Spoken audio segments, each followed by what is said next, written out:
Good afternoon, Oakland. Or good evening, should I say. Nice to see everybody here. Thank you, the Baker Center, and everybody who made this possible in opening up the Mayoral Forum for all us beautiful candidates for this beautiful city we live in.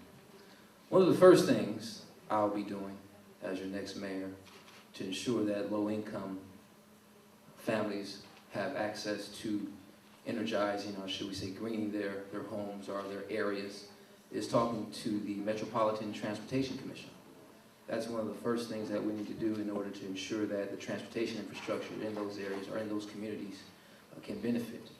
We also have to look at implementing the weatherization plan, which is suggested also on the action plan, so that way we are able to fund low-income houses. It's a zero interest, a very low interest rate program that allows low-income families to utilize resources. So that way they're not plagued with having this huge debt over their heads. There's a variety of grants that are currently available for retrofitting, such as grants for commercial use, as well as income areas that aren't as productive as other ones. So one of the first things, again, that we have to do to kind of summarize is we have to work on the available grants that we currently have. And we also have to encourage through local development process in which we can motivate people to realize that this climate change is something serious, and it's for the betterment of our society to ensure that we are moving in a direction that's going to help people and live longer lives. By a show of hands, how many people here live in Oakland? Wow. Good. November 2nd, vote LL, and Oakland will be well. My vision, which you'll read in my statement of qualifications, says Oakland's going to be the best place to live, best place to work, and the best place to vacation.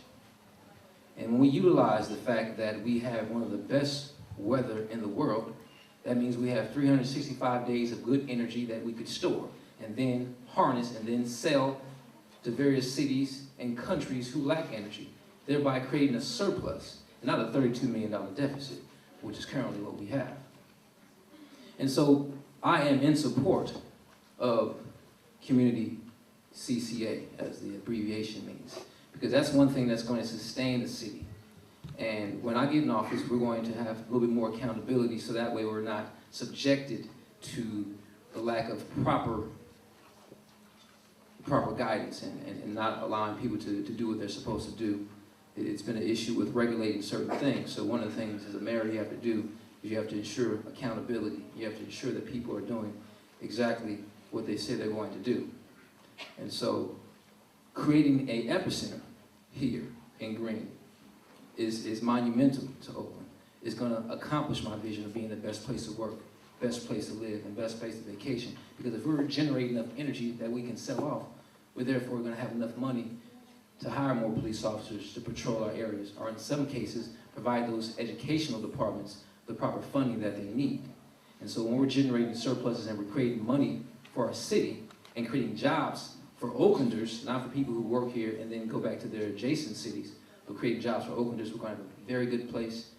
We're going to have, we'll be on the road to having the best place to live, work, and vacation.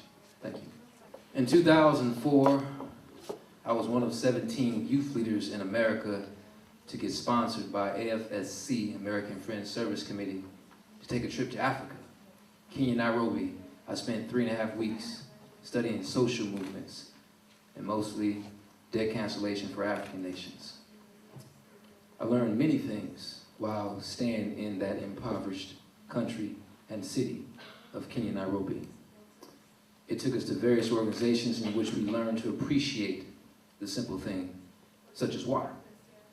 And one of the things that we can do to address the issue here are some ideas that I got from Africa, where water is scarce, resources are scant, and the opportunity to grow is almost impossible. And one of the things I learned there was people would gather and take a matatu, which was a 14-seater van, and plant in a garden. And they would sing and they would enjoy themselves, and they would believe that a beautiful day would be coming. So in addition to providing the resources to people and getting people together and changing the attitude to have more of a positive attitude is one step. The second step is earlier today, ironically, there was a CETA meeting. And in that meeting, they talked about eminent domain and bringing a supermarket to West Oakland. About time. And because West Oakland, as we know, most of those residents have to go to Emeryville. We support their coffers. Emeryville gets stimulated, and they develop and build nice, beautiful malls, while we here in Oakland wonder what's going on. We got a $32 million deficit. So we'll definitely have to encourage growth, and in addition to building those new buildings, which may go into building access to low-income families, we have to ensure that those buildings are being put up with solar panels. So that way they're also harnessing energy as well as feeding the community. Vote for LL, Oakland will be well. The California First program helps our economy become more greener, a lot more efficiently and in a faster route. So we need to tap into programs that are doing that are making us greener, and it's going to help us move us towards a brighter future. Specifically low-income communities that don't always have access to putting a solar grid up. So we definitely have to take use of those grants that are going to encourage young people as well as old people. I know Laney College currently has a grant program that's currently available for displaced workers in which they can be a part of. And they teach you the process of different types of green jobs. So it's going to be a community effort. I'm not going to solve it all by myself. It's going to take each and every one of us to come up with the great ideas that's going to make it work. But right now we know that we have a real issue, which is climate change. And right now it affects low-income families. For instance, the port area creates smut by drivers driving around idly, and that air then goes up into the West Oakland area. And unfortunately, one out of 5 children in West Oakland have asthma. And so these are things that we need to find out. We need to be able to monitor the idle times in which truckers are sitting there with their engines on for countless hours. And them not being paid is a whole other issue. But we definitely have some work on our hand, and hopefully will provide us some solutions and come together to reach just that. Thank you. Currently, the Bay Area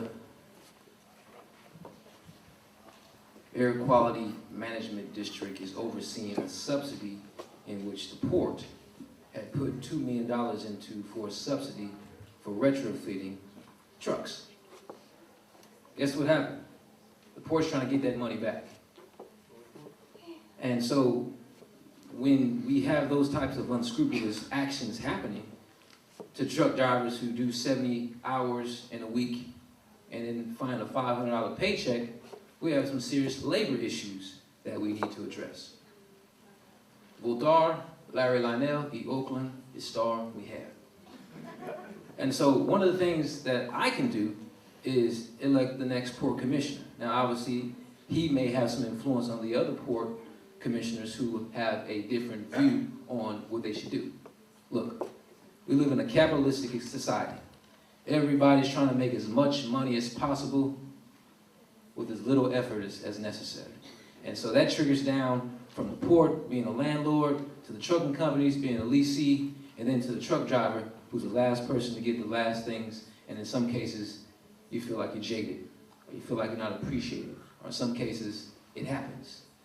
And so one of the things I can do is I can go down there and try to fight on your behalf and charge it to the interests of the companies to provide retrofittings.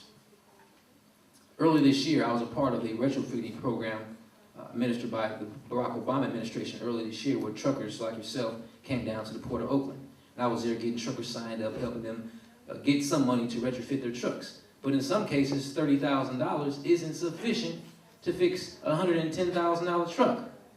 So we've got some problems, and we're going to provide some solutions. So Votar, Larry Lionel, Oakland, the star he had. I can confabulate auspiciously with the best of them, but it's going to come down to accountability. Who can you trust to manage and create a budget worth $1 billion?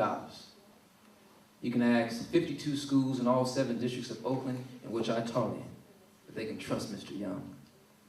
You can ask many homeowners who I've helped save from pre-foreclosure or done a short sale. You can ask big banks if I can provide them with evaluations.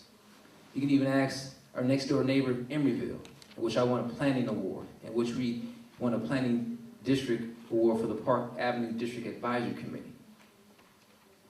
We can even ask Mel Gibson, Sam Elliott, or Will Smith in movies in which I acted in. Or you can even ask the married couple, the Smiths, in the wedding I played piano in. I bring a lot of diversity to Oakland, and I bring a Valentine heart. And Oakland needs love, and I'm gonna shower you with nothing but love, Oakland. I'm gonna give you my best, forget the rest. November 2nd, vote LL, Oakland will be well.